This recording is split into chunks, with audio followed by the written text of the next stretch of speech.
Bonjour, ravi de vous accueillir, mes chers. Donc, aujourd'hui, Inch'Allah, on va essayer de corriger un exercice qui appartient au programme des troncs communs BIOF. Donc, l'exercice, il appartient au deuxième cours de chimie. Le cours, il s'appelle l'extraction, la séparation et l'identification des espèces chimiques. Donc un exercice, donc CCM, c'est-à-dire chromatographie sur couche mince. Donc on a vu déjà cette technique dans notre cours. Donc je rappelle que l'exercice il est destiné aux élèves, il est destiné aux élèves qui ont déjà, qui ont déjà fait le cours avec leur professeur. Donc l'exercice c'est pour expliquer la technique de l'analyse chromatographique, CCM, chromatographie sur couche mince. Donc on lit tout d'abord l'exercice. Donc on a réalisé la chromatographie sur couche mince de deux échantillons, et une référence. Donc l'exploitation de chromatogramme, donc le chromatogramme, comme on a expliqué dans notre cours, c'est le résultat de la technique de l'analyse chromatographique. Donc, l'exploitation de chromatogramme fournit les résultats suivants. Donc, première information, le front de l'union DE égale à 8 cm. On va expliquer par la suite qu'est-ce que ça veut dire le front de l'union. Donc, échantillon A, il nous a donné deux touches, ou bien deux pages. Deux touches situées à D1 égale à 3 cm pour la première touche, et D2 égale à 4 cm pour la deuxième touche de la ligne de dépôt. Qu'est-ce que ça veut dire la ligne de dépôt? On va l'expliquer par la suite. Donc l'échantillon B, une tâche située à D3 égale à 5 cm de la ligne de dépôt. Donc, comme, comme signalé dans l'énoncé de l'exercice, toujours on mesure les distances par rapport à notre référence, c'est la ligne de dépôt. Voilà, donc le troisième, c'est un référence menthol, donc RF égale à 0,5. Qu'est-ce que ça veut dire RF? C'est le rapport frontal. Donc on va l'expliquer par la suite. Donc la référence menthol, donc elle est déjà connue. Donc on passe pour lire les questions. Donc réaliser un schéma de chromatogramme. Donc pour réaliser tout simplement le chromatogramme, la chromatographie, donc j'ai résumé les données de l'exercice. Donc DE égale à 8 cm, échantillon A, donc première touche ou bien première tâche, D1 égale à 3 cm et l'autre 4 cm. Pour l'échantillon B, une seule tâche, donc D3 égale à 5 cm. Et les références, le menthol, c'est son rapport frontal, c'est RF égale à 0,5. Donc j'efface pour faire la correction.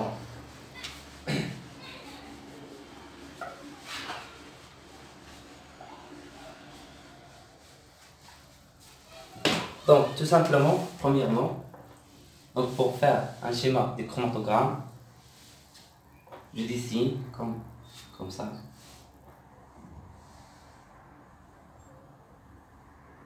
Donc à peu près 1 cm, ligne de dépôt,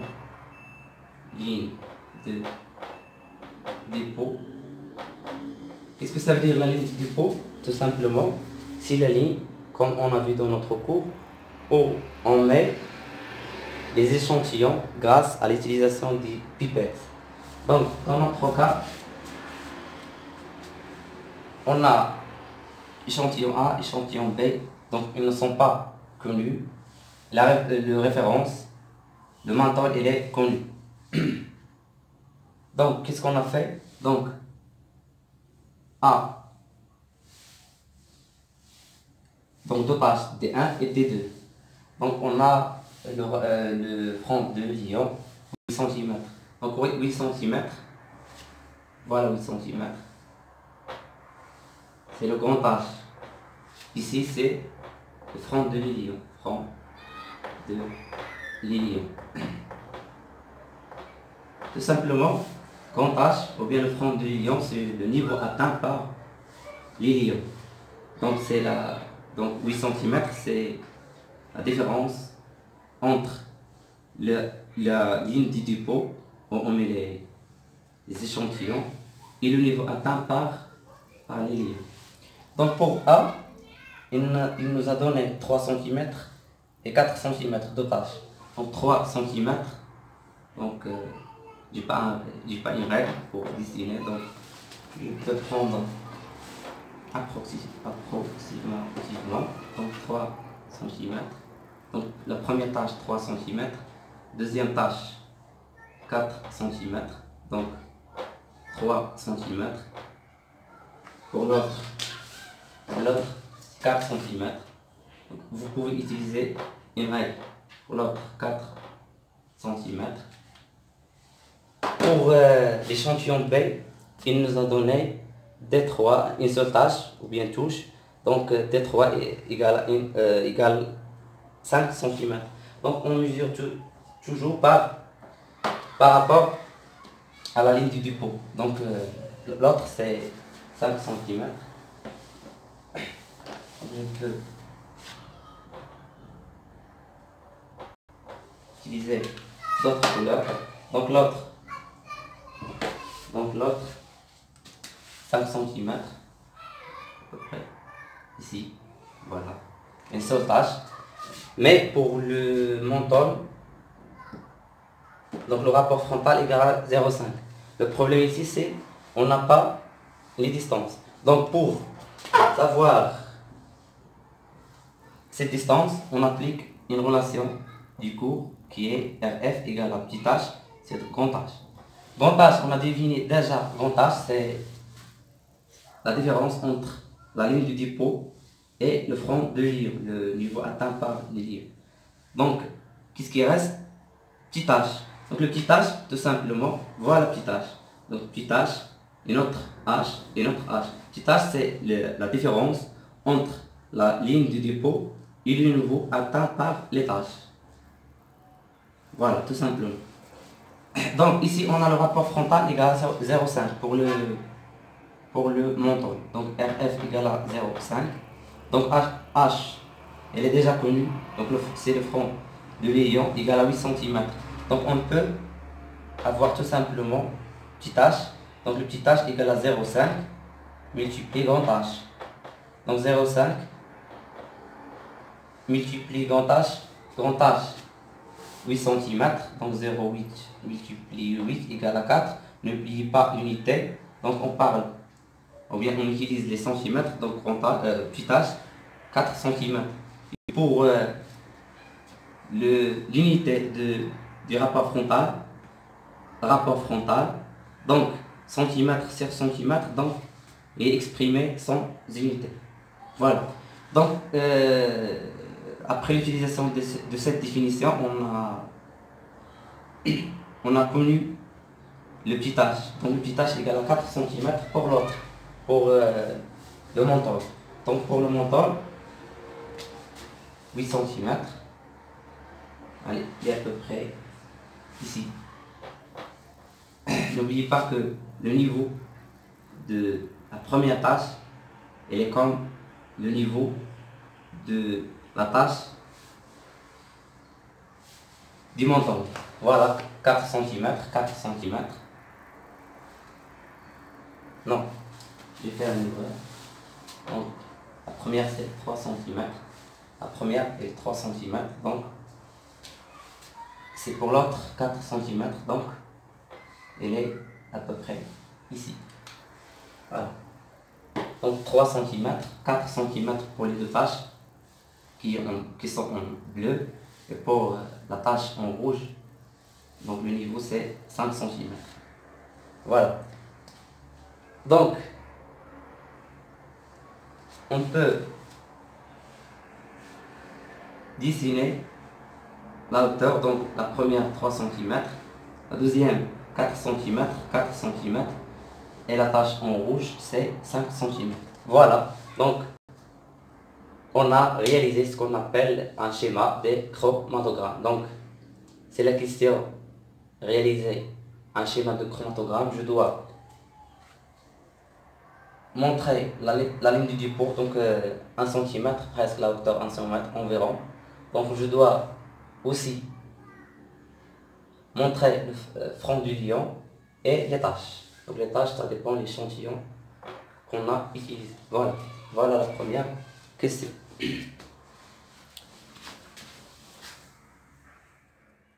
Là, on continue. Deuxième question, la chromatographie a-t-elle mis en évidence des espèces chimiques pures? Voilà. Donc, d'après le chromatogramme, on voit bien que pour le menthol, ici, il nous a donné une seule tâche. Pour l'échantillon B, il nous a donné une seule tâche. Par contre, pour l'échantillon A, il nous a donné deux tâches. Je tiens à dire que pour l'échantillon A et l'échantillon B sont inconnus. Donc je ne connais pas les constituants de ces échantillons. Par contre, pour le menthol, il est déjà connu. Donc, on rappelle que, d'après le cours, c'est l'échantillon nous a donné une seule tâche, c'est-à-dire que cet échantillon est pur. Donc, le menthol, une seule tâche, c'est-à-dire il est pur. Pour l'échantillon B, une seule tâche, c'est-à-dire pur. Mais par contre, pour l'échantillon A, deux tâches, c'est-à-dire que cet échantillon il n'est pas pur. Donc c'est un produit chimique, comme on a vu dans le premier cours. Donc deuxièmement, on passe. Donc le menthol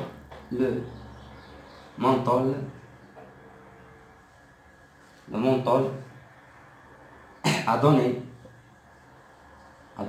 une seule tâche. Point. L'échantillon aussi, l'échantillon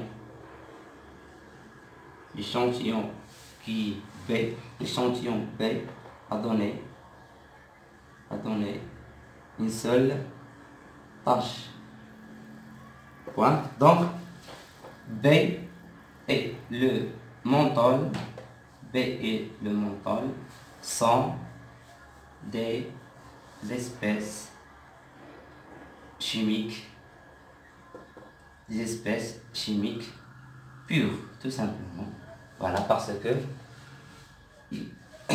les résultats confirment que pour le menthol, une seule tâche, et pour l'échantillon B, une seule tâche. Donc voilà.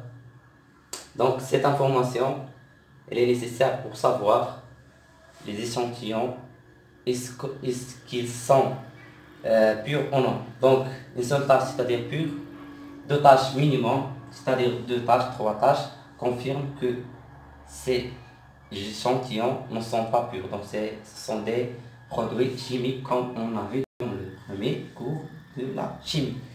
Voilà. Voilà, on passe. Troisième question. Les échantillons A et B contiennent des montrons. Donc, pour répondre à cette question, tout simplement, on peut faire une observation sur le chromatogramme. Donc, on a déjà signalé que pour la deuxième tâche des échantillons A, donc là, il est dans le même niveau que pour la tâche des mentons. D'ailleurs, on a utilisé couleur bleue pour voir cette observation. Voilà. Donc, pour savoir est-ce que les échantillons A et B contiennent des menthols, donc j'observe. Donc, on a observé que deuxième tâche, elle est dans le même niveau que pour le menthol. Donc, si ils sont dans le même niveau, donc d'après la définition de F, petite tâche c'est grande tâche. Donc petite tâche, donc c'est la même hauteur petite tâche, et H il est fixe, donc c'est la différence entre la ligne du dépôt et le front de l'hélium. Donc, s'ils sont dans le même niveau, donc bien la même hauteur, donc ils ont le même rapport frontal RF, puisqu'ils ont petit h et grand H les mêmes. Voilà. Donc, comme on regarde, donc l'échantillon A, il contient du menthol, parce que le menthol il est déjà connu. Donc, l'échantillon A contient du menthol. Contient du menthol. Donc on peut justifier ça. Donc la justification n'est pas donnée dans la question. Donc pour justifier, on peut dire que l'échantillon A contient du menthol puisqu'il donne une tâche qui est dans la même hauteur que le menthol, tout simplement. Donc l'échantillon A contient du menthol, il reste l'échantillon B. Donc l'échantillon B, comme on regarde, donc il y a une différence de hauteur entre la tache rouge et la tache bleue. Donc tout simplement, l'échantillon qui est B ne contient pas du menthol. Ne